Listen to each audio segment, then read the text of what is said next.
All right, guys, welcome back to Movies with Bob. We're going to watch some more of Ricky Gervais's Out of England special from 2008. I believe last time he went in on fat people pretty hard, so let's see what he has to say next. Let's get right into it.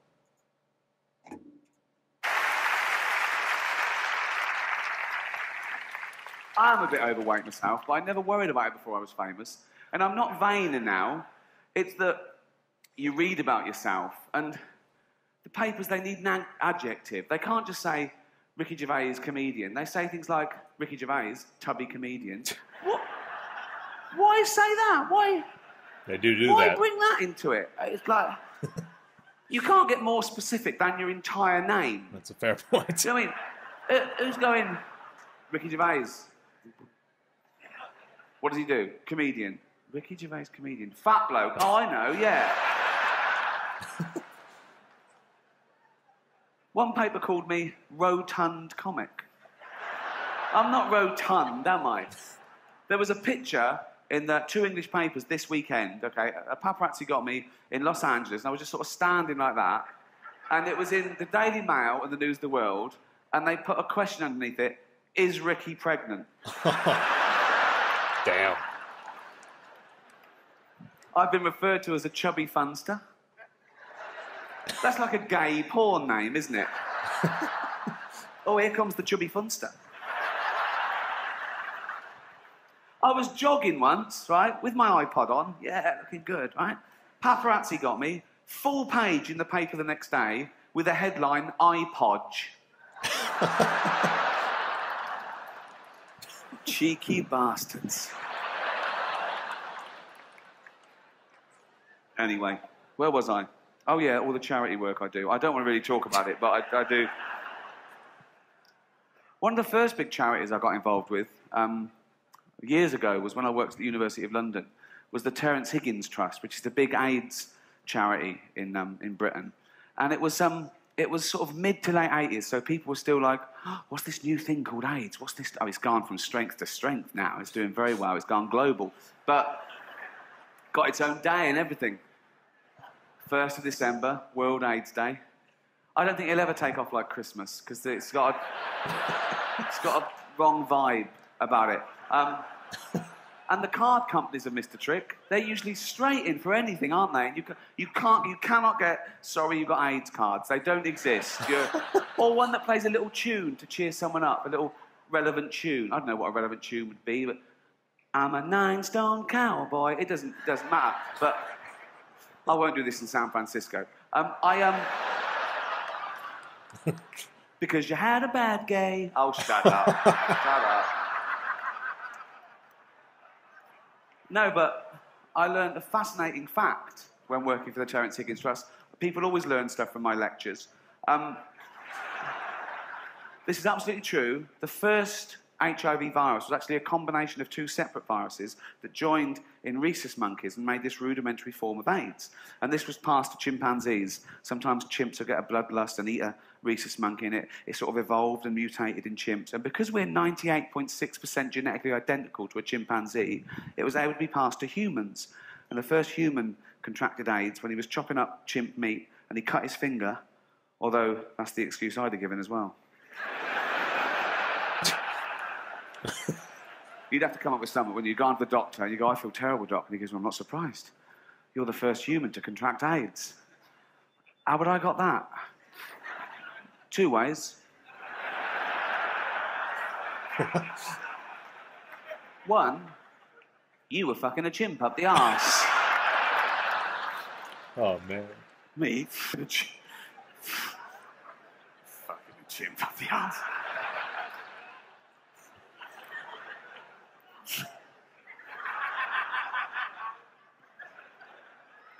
No way. How else could I have caught it? I don't know, you could have been chopping up chimp meat and cut your finger. That one. Choppy, chimpy finger thing. I bet he went straight out into the jungle and found that chimp. Went, you fucking gave me AIDS. I gave you what? You gave me AIDS. I gave you a blowjob. Shush, shut up. I got AIDS from you. Well, where did I get AIDS from? From eating monkeys. I don't eat monkeys. You're either eating them or fucking them. I was eating them.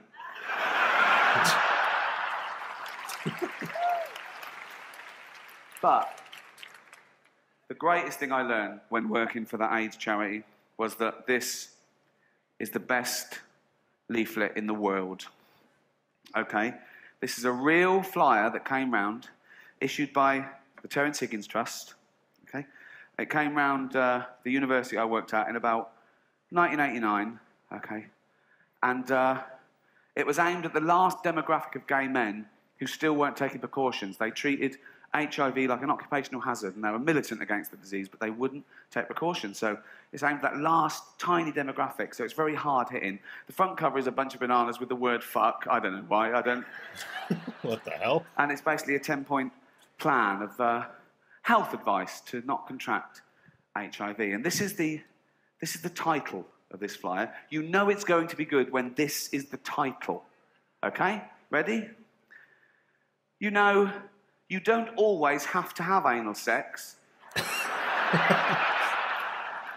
It's good to know, isn't it? Sure. Jesus. Think of an old couple in a doctor's waiting room. Just looking through Reader's Digest, and she goes, oh, what's this? Oh. You know, you don't always have to have anal sex. See, I fucking told you. Okay, and it's basically 10 suggestions of alternatives to that little act. Okay? I'll just read some to you. Number 1. Oh, boy. Okay, this is real. Okay. Number 1. Why not? Always starts the same. Why not? Okay. It's a soft sell. They're not pushing it on you, but... Okay. Give it a go. Number 1. Why not just jack each other off? What a revelation. Look at that. I've got the new flyer, Larry. What does it say? Well, let's have a look, shall we? Let's do one now. Okay. No more up the arse for us. Number 1. Why not just jack each other off? All right. Oh.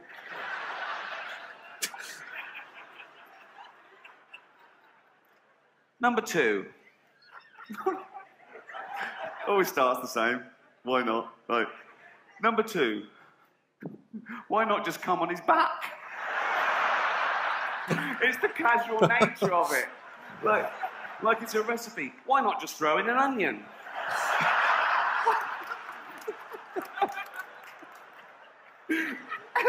Where'd you go to the doctor? Hi, doctor, I'm a gay man. I'm in a relationship, but I'm worried about the threat of HIV. Is there anything I can do? Just come on his back.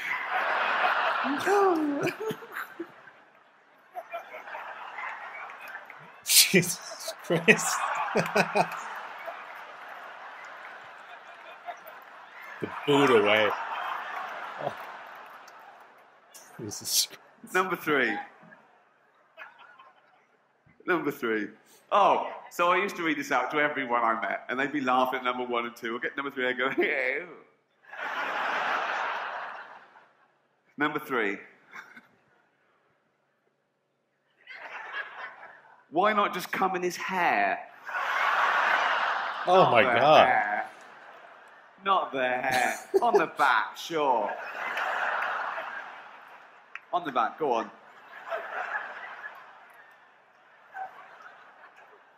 On the back. Go on the back. Where are you fucking aiming that? No. It's not on the hair. No. No. There. There. I don't trust you. I'm putting on a shower cap. That's disgusting. Why would anybody want to do that? Not the hair. Number 4. Oh, okay. I have not before or since heard such great use of the term e.g. as in this next sentence. Number 4. Why not try? So that people can think this is a bit difficult. Like, just please have a go. Okay. This isn't brain surgery, this next one, but they put in try. Okay. Why not... Why not try coming into some fruit? E.g. watermelon. All right. Like, they put that out without that bit. People were going, well, what fruit? Oh, not a pineapple. Fucking hell. Oh, no. Oh, what fruit? Just need to be specific. We thought arses were all right. They're not. What fruit? Watermelon. Thank you. My goodness. And on and on. Okay. I want to just skip ahead to number 10, okay? Because this may be the greatest sentence ever written. I'm including Shakespeare in this. Dickens. The Office. Number...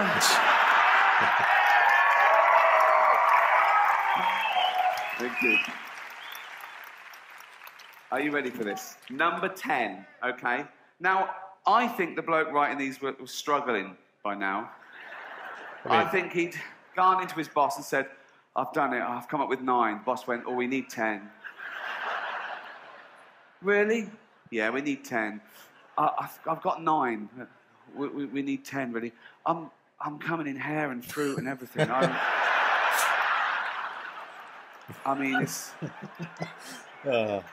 We need 10. We need 2 rows of 5. We need 2 rows of 5, definitely. It's the symmetry I like. Just come up with another one. You've got half an hour. We go to print. You've got... So he went back in and he came up with number 10 at 1 minute to 6, I think. Okay. Number 10.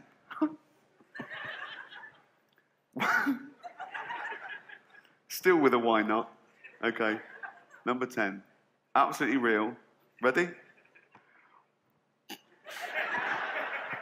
Why not both come out of a window? Oh, my God. We get arrested. It doesn't even say if it's a first floor window. Morning. No, this is number 17. Number 19's time. Thank you. Morning. That's why it's my favourite leaflet of all time. Thank you. Is that actually real? Fun and educational. I am trying to educate myself more. I've reached that age where I need knowledge. I feel guilty about not knowing enough. You know, I had a good education, but I didn't make the most of it, I think. And I've even stopped watching trash TV. Now, when I'm at home, I watch hours and hours of Discovery Channel and History Channel. Hours, Discovery Channel, History Channel. Ask me anything about sharks and Nazis. Round of applause there for... They're not as bad as a lot of people make out. Sharks, I mean. Nazis, awful. Sharks, brilliant. Amazing creature, okay? It can hone in on a floundering fish, right? Through the vibrations that it picks up through electrical impulses, through sensors in its flank. It doesn't need its eyes, but contrary to popular belief, their eyes are very good, okay? But it can smell and taste the slightest human secretion of blood and sweat, 1 part in a billion from a mile away. A shark would have found Anne Frank like that. Nazis, rubbish. I've been to her house. It's tiny. Oh, Every day they went in. Okay, let's move on. Sarge, can we look upstairs today? No, there's no one down here. Move on. Sarge, what's that tapping?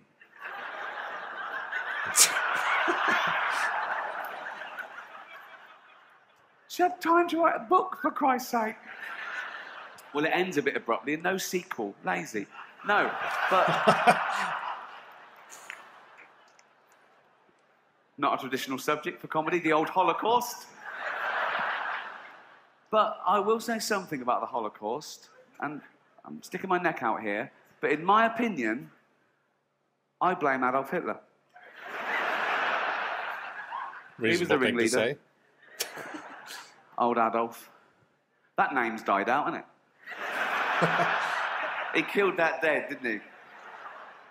No one's calling their kid Adolf nowadays. No little Adolfs going to school. Loads of Brads and Angelinas, but no, look, you don't hear the teacher doing the register. Brad here, Angelina here, Adolf here. Holy shit! You did that fast. I do that quick so no one can take a picture of me doing that. Fair enough. No, but people make excuses for him. People say, "Oh, he was stupid. He was easily led. He didn't mean that." What do you mean he didn't mean that? They say, "Oh no, he was influenced by the political philosopher Friedrich Nietzsche, right?" Because Nietzsche wrote this paper talking about a Superman. He said, "Not all men are born equal," and Hitler misinterpreted this and went way too far with it. And think of that. You're a great scholar. You've done this work, and you get a call from the Führer. And the Führer goes, "All right, Nietzsche." Yes. "Yeah, good. What do you want?" He goes, "Just read your book. What do you think? Love it." Love all that. Man and Superman, not everyone's equal. Kill all the Jews. Sorry? Not everyone's equal, so kill all the Jews. I didn't write that. I read between the lines. I didn't mean that. That's terrible. You haven't been killing. You haven't been killing Jewish people, have you? What?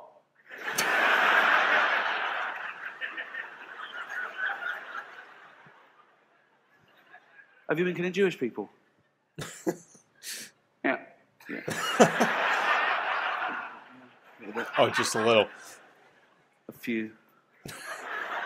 How many? 6 million. 6 million? That's all. I won't do any more. Leave it at 6. That's terrible. I won't do any more. Stay for dinner? Well, I will, but be careful in future. I will. Are you writing any other books? Well, I am, but I'm scared to tell you about it. I won't do anything. What's your new book called? My new book is called The Gypsies. Do we need them, Mum? Cheers. No, don't applaud that. We shouldn't talk about such things. It's not like we're in peace times now, is it? There's a little thing going on in a country called Iraq, which is not my favourite war. My favourite war is... oh, so many. They're good for different reasons.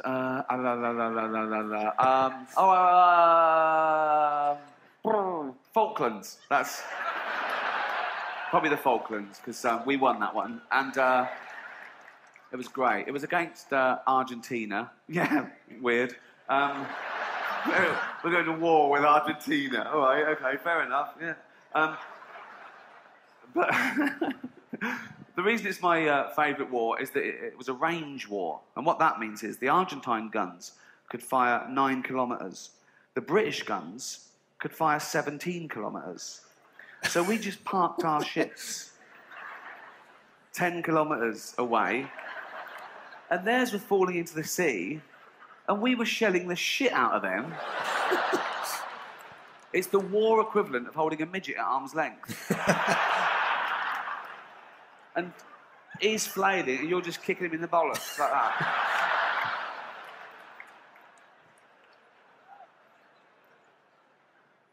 Vietnam, best soundtrack. Second World War, best ending. That had to be the end. That was a great finale. You couldn't follow that, could you? People are worried about that. They go, "Oh, atomic energy. Oh, it's bad. The effects are still being felt today." But, oh, it ended a war, and that's good. And it was discovered by Einstein, and he's a genius. And in his 1903 paper, he said that light could be described as discrete bundles of energies that, when irradiated onto an unstable... What maniac thinks like that? Really? I'm not a doctor, but I think that's what turned Stephen Hawking's mad, too much thinking. Do you know what I mean? The universe is expanding. Of course it is, Stephen. Yeah, of course it is, yeah. Gee, take a day off, go for a walk. Not a walk, but I mean, just... No. Open a window. Watch a bit of TV. Robot Wars is on. You love that, don't you? Greatest mind on the planet. People say, "Oh, we shouldn't have a go at Stephen Hawking. Oh, he's a genius." He's not a genius. He's pretentious. Born in Oxford and talks with that fake American accent. Wow.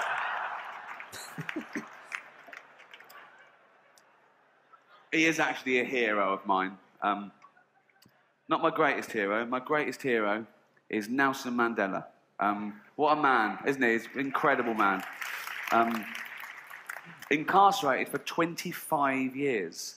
He was released in 1990. He's been out about 18 years now, and he hasn't reoffended. Oh my God. I think he's going straight. Which shows you prison does work. All right, guys, we'll stop there. That was ridiculous. I need to know if that leaflet is real. That suggestions is real. Coming out of your window is absurd. That can't be real. But we got about a half an hour left of Out of England, so we'll do 1 or 2 more parts of this.